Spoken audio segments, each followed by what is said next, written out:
All right. Here we are. This is Adam and I doing the Resident Evil 5 no merchant, no item management, no upgrades, no anything run. So, what does that mean exactly, right? Rules defined, yeah?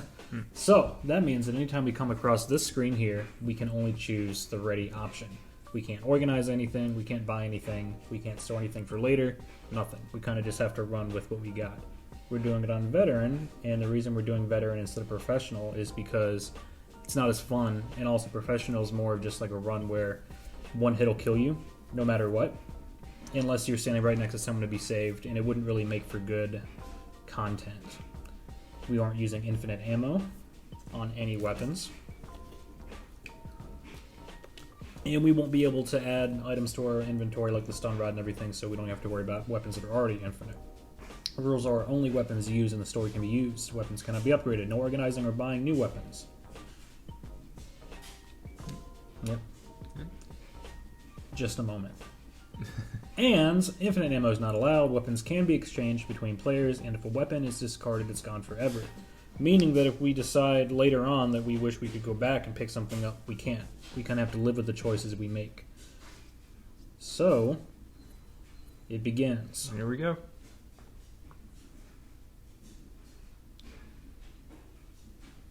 Do you like that little effect there? I do. Yeah. I do.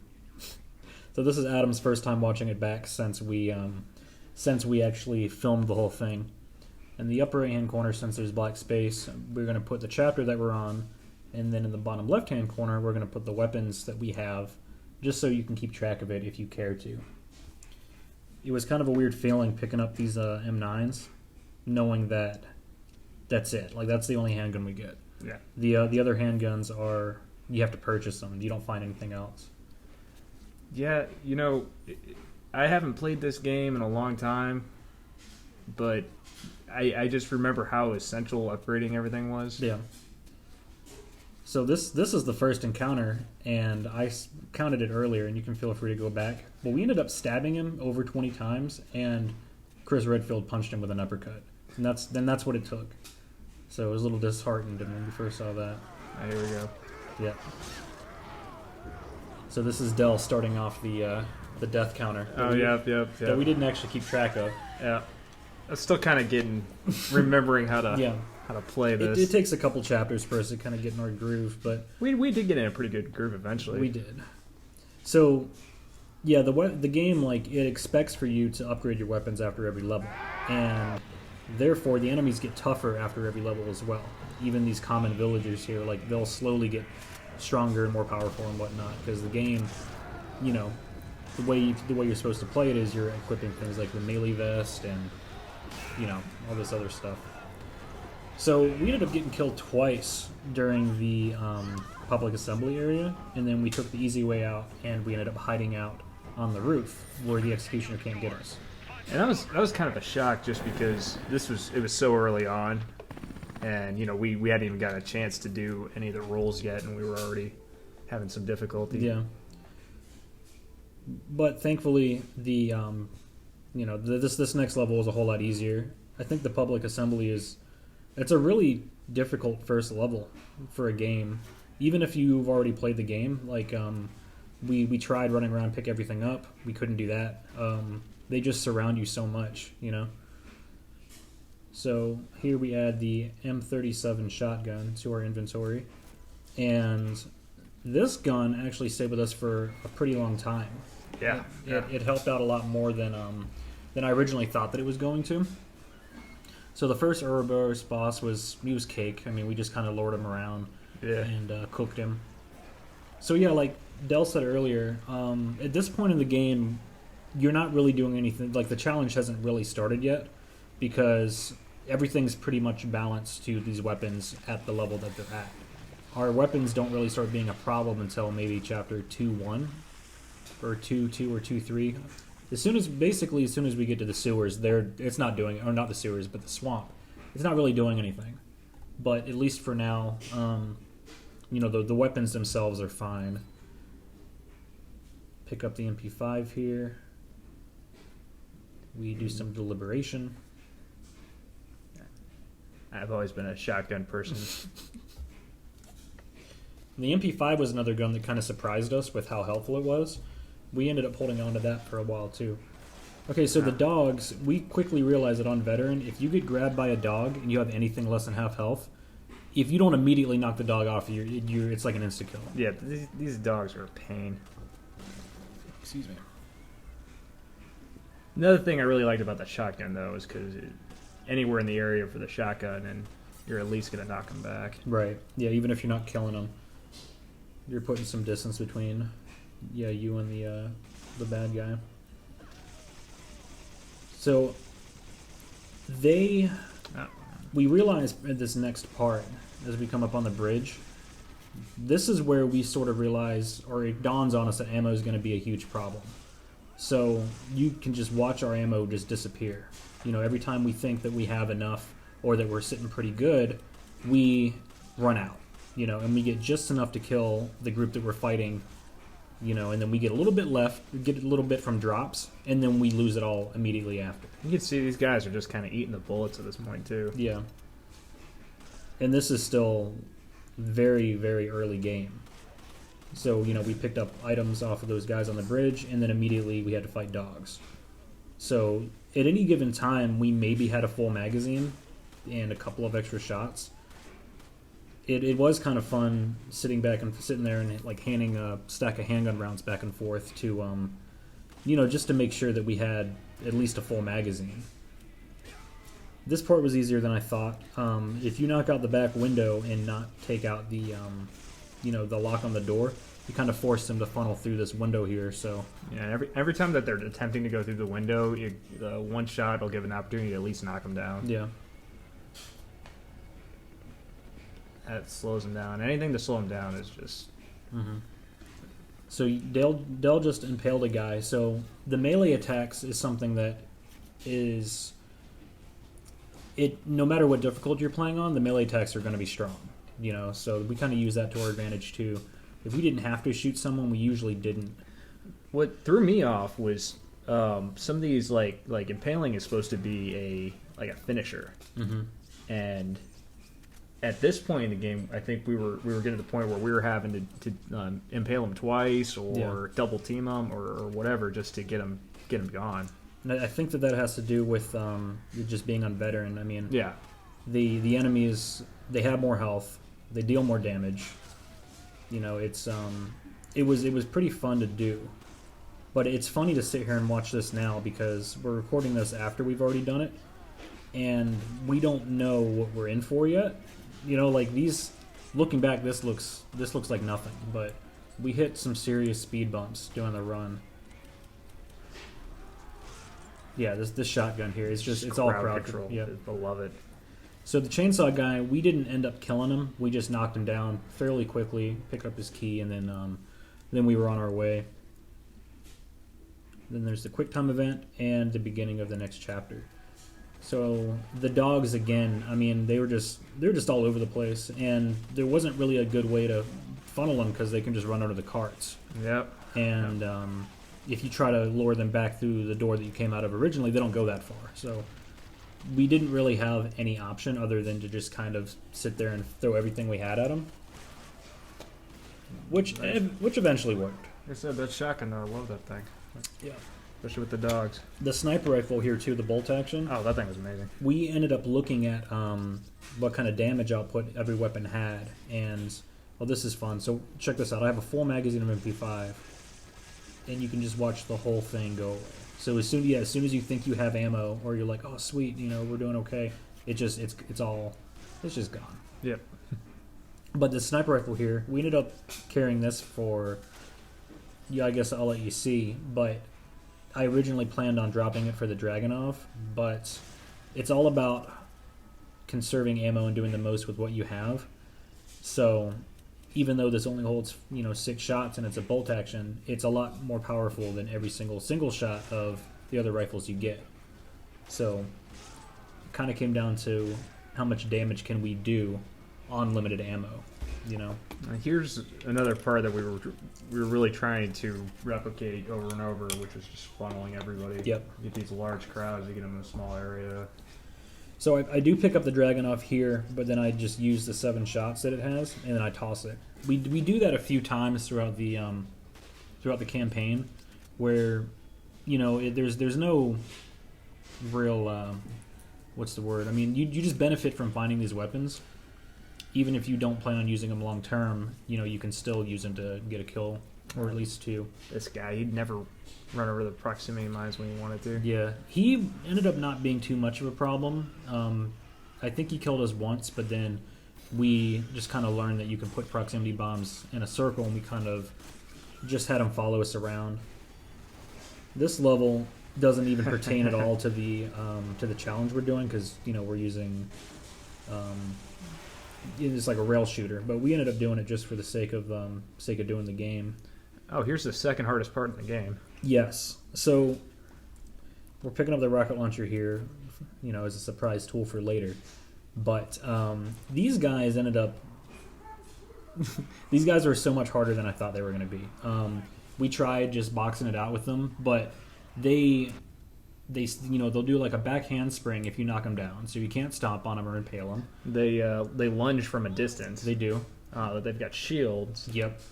Just a nightmare. And then on top of that, there's not a whole lot of space to maneuver. Not. And they're like super evasive as well. So when you're aiming at them, they'll dip and they'll duck, and they're just movements really unpredictable, which made them just super hard to fight. And the best thing to do would be to stay back from a distance and fight them, but they close the gap so quick because they are just so again unpredictable and so fast.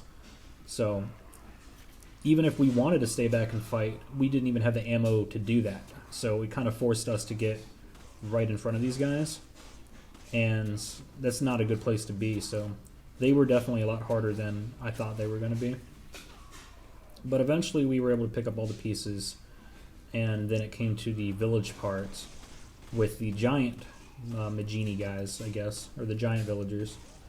Yeah, so those guys. We didn't feel like wasting the resources on them, so we kind of lured them towards the back and blew them up with the rocket launcher that we were holding on to. Yeah. Which is good, because then we were able to run around the village, without any enemies. We were completely safe, and we picked everything up and added the magnum to Dell's inventory here. Which we end up holding on to that for the rest of the game, too. Mm-hmm. Yeah, we considered picking up the Lightning Hawk later on, but again, it's much weaker than the Magnum is, and we're going for this power on this playthrough. I think the idea was that you got a faster reload, and I think you could put more rounds on target faster, but it's not, with as little Magnum ammo as you get, it's just not worth it. Exactly. So this is just an example. Like, by this point, our weapons are barely hurting these guys. I mean, we're putting so many rounds into them, but thankfully, they're still beatable, but they were absolutely tougher than I expected them to be. So the rest of the level, we ended up fighting villagers, and it was cake. There's just a second. All right, screen went black on us there for a second. So yeah, so we ended up discarding the MP5 in favor of 2 shotguns. Just because, like we were saying, the MP5, it just wasn't doing anything by this point. So, plus with those, that level was real heavy with the flying guys. It was. That shotgun did a lot of work with flying guys. Yeah. So the fight with that guy wasn't too bad at all. Again, we had the unlimited ammo, like Gatling guns, and I guess fixed rocket launchers. And then this brings us back into the, the treasure cave, we can call it. Or not the catacombs, but this whole level was just very, very slow. We had to, I don't want to say methodically, but every single fight that we had, we kind of had to take a look at and be like, okay, so what's our plan? We couldn't just sort of stumble upon them anymore. I added this in here. Yeah, thanks. Yeah. I was doing something else, and I completely forgot we had quick time things in this game. So here's the grenade launcher. So this weapon is pretty trash. We ended up using it just long enough to use the 12 grenades that were inside of it. But then after that, it's not worth holding on to. The only time it would be even worth using would be if you could purchase extra grenades in between missions, but again, we can't do that. I think there's a part later on where it would have been nice to have that grenade launcher, but it that in between time. Right, we can't justify lugging it around. Yeah. So here's the second boss fight, or bat boss fight, and This was insanely easy. it was very fast. Yeah. So we included the whole fight. That was it. And we're done. Yeah. We're done. That Magnum. Yep. Gotta love it. So this, we had to retry a couple times. We couldn't really find a good way to funnel them because they jump up from the water in every direction. And they throw the spears, and in Resident Evil 5, you can't, walk and shoot and walk and aim. Also, so they do that stupid backwards dodge. Yeah. Matrix thing. It works. It does. It is very effective. But eventually we were able to do it. I Shot think in the dick right there. I think that we ended up coming back to this location later. Yeah, because we have another emblem. So we we were able to get more weapons and ammo, or not weapons, but more ammunition and supplies and stuff. So the rest of the level went on without incident, and then it brings us to the liquor section of the game. Which in any game is going to be miserable. Yes. Honestly, I don't think this was too bad. No, it was easier than I expected it to be. Again, but I mean they were liquors, so we just used the shotguns, knocked them back, and we attempted to go for the stab with a knife, which I think eventually we get. Matter of fact, I'm pretty sure that eventually we end up getting it. Yeah, There you go. yeah. But then we forgot that there's a second liquor, and he walks up and slices me up the back. Survival horror for you.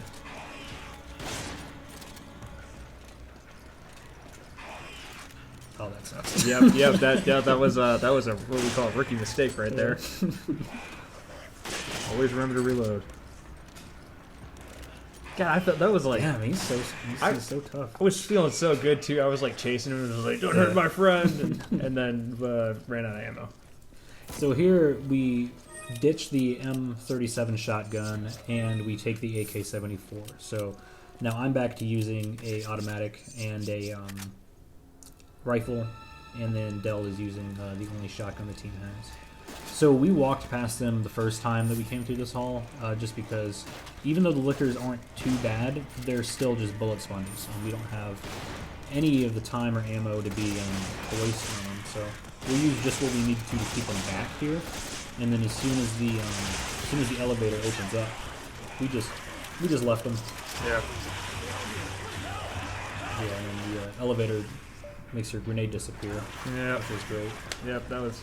It's always nice when you're low on ammo to have your. The grenades fell on you. It was a dud. So the, I guess, crab spider boss, he wasn't too bad. He took a long time, but we didn't end up having to do any restarts. We just, shot his legs until his mouth opened, and then we had plenty of hand grenades, so I think we used those. he dropped a decent amount of ammo. Well, he's the little bat things that flew around would drop ammo. Yeah. So right here, we are sitting really, really, really well on ammo. This is the part where you had you have 58 shotgun shells. Yeah, I had more shotgun shells than I did handgun rounds. Yeah. So coming up on the military Magini, they were easier than I was expecting them to be as well, just because they are more of a defensive enemy in the game, where they stay back, kind of giving you time to pop up and shoot whenever it is feasible for the player. The only exception to this would be the stun rod guys, and even them, they run directly at you, so they were easier than. Strategy was a lot simpler to these guys. Right, it was wait for them to pop up. And then, using the sniper rifle here too, I mean, this thing carried me through the whole game, really, from the moment that we picked it up. Yeah, that thing was amazing.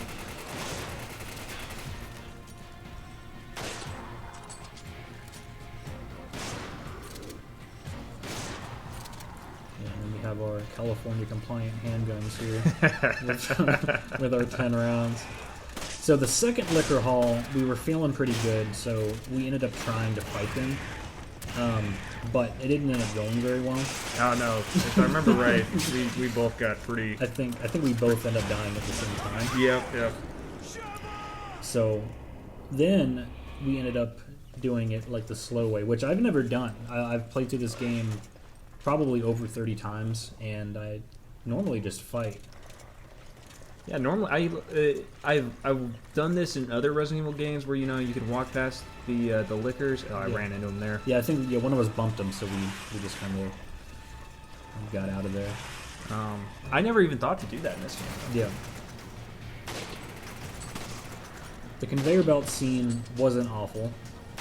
Thankfully, there's no shortage of explosive barrels kind of scattered all over the place, and the guys that weren't by them, they were. Oh yeah, this is where you knock them into the furnace. Oh yeah, that was cool. Yeah. Then and the guys that are not standing next to anything, we could kind of just snipe them. So this guy took us probably about an hour to beat. Oh yeah, this was a pain in the ass. I forgot about this. So yeah, we ended up having to restart like 3 times. It was the issue of running out of ammo. He was easy to dodge. We got pretty good at that, but we just ran out of ammo, man. Yeah, there's no refills. Once you're done, you're just out. And right. that flamethrower, you got to be so close to use it. Yeah, you do. You have to be within just a really close distance. The cockroach dudes, we ended up not including footage from the first encounter, but even if you hit their critical points, our weapons, they're not strong enough to kill them. You do more damage, but it's supposed to be like an insta-kill, as long as you hit him in his white spots, but we couldn't get it to work. Yeah. But, as with most enemies in the game, every enemy in the game, you just throw enough ammo at it, eventually it'll die. Shotgun doesn't do anything against this guy. Yeah. Yep, and take notice of our inventory. Like, at no time do we have... From here on out, we never are doing great on ammo. We always have just enough. I also thought it was kind of funny with this room, just because of the fact that these guys, they're programmed to not move unless you go in a certain door. Yeah. Having a pretty good knowledge of the game and the mechanics behind it helped us with this run as well. Just sort of knowing what enemies would and wouldn't do. It absolutely did help. Like, we knew these guys would stay up there, so we were able to take our time and shoot them from a covered position. So, okay, this liquor encounter, we ended up just getting completely wiped. The plan was to run up there as quick as we could and push the thing, pull down the bridge, but it didn't end up working out. Yeah, I think I had a little less health with that. So if one of us goes down, it's just you're screwed. Yeah. So the second time we were able to do it without any incident, which brought us to the first Wesker fights, which wasn't that bad. No, it really wasn't. No, I was just gonna we ended up just hiding from it, which is something that is encouraged, especially on harder difficulties. And even if we try to stand toe to toe with the guy, our weapons are just so weak that it's not even worth it's not worth fighting in. Yeah. The Jill fight was easy. Just rip the thing off her chest. It's just funny to me that the fights that were supposed to be hard, we kind of breezed through, and then these just random encounters were just miserable. Right. Yeah. And then, so the ship deck specifically here had a bunch of enemies that had armor, except for maybe on their legs or their arms. So, that ended up being a pain. And then these guys, if you don't have a flash grenade, they will take so much to kill.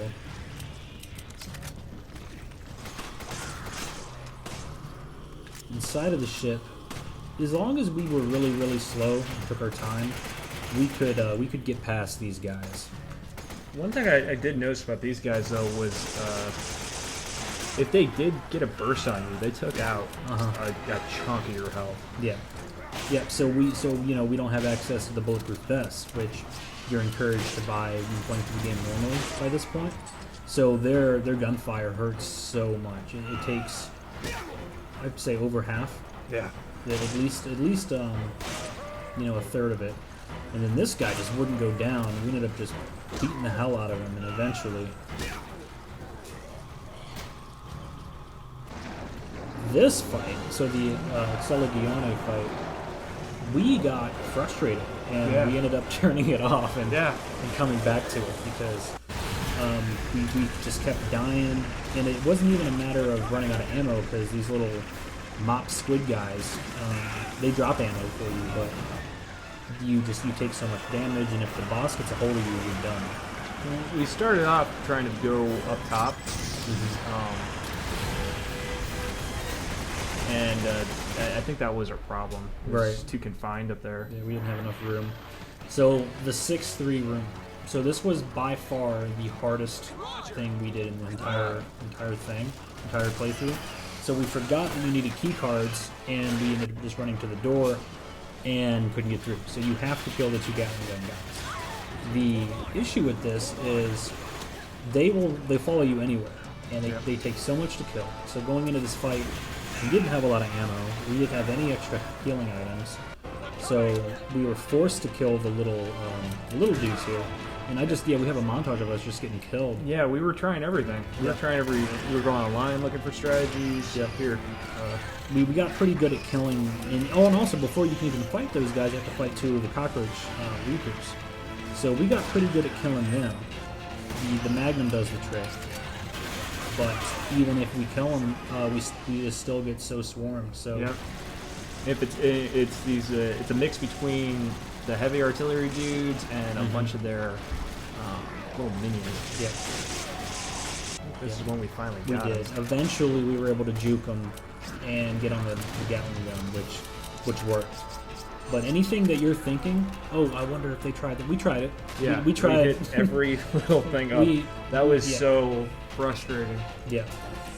I didn't think we were going to beat it. I didn't either. We ended up, I include the death count at the end of this. That part took us over 20 tries, which brings us to the final Wesker fight. He wasn't too terrible. If he would get the 2-hit combo on you, it would be an insta-kill. But as long as you turn off the lights and use the rocket launcher the game provides for you, then you can do it. Yeah, that was pretty simple. Yep. And then here we are. We're organizing what little ammo we do have Somehow we've ended up in a volcano. Right. I'll point that out. Yes. Resident Evil for you. And we're breathing fine. We don't have any. Yeah, there's not like just a burning sensation in the lungs. So there is a co-op specific, at least I think it's co-op specific, I may be wrong, little fight move you can do here where one person just holds his chest open. And our firearms weren't doing anything to him, so yeah, that was a waste. Yep. The chief complaint with playing through this whole thing was just we were always out of ammo. We had to make every shot count. We had to avoid enemies that we didn't have to kill. Yeah, everybody had to be punished. Right. Everybody had, there was a strategy for every individual encounter.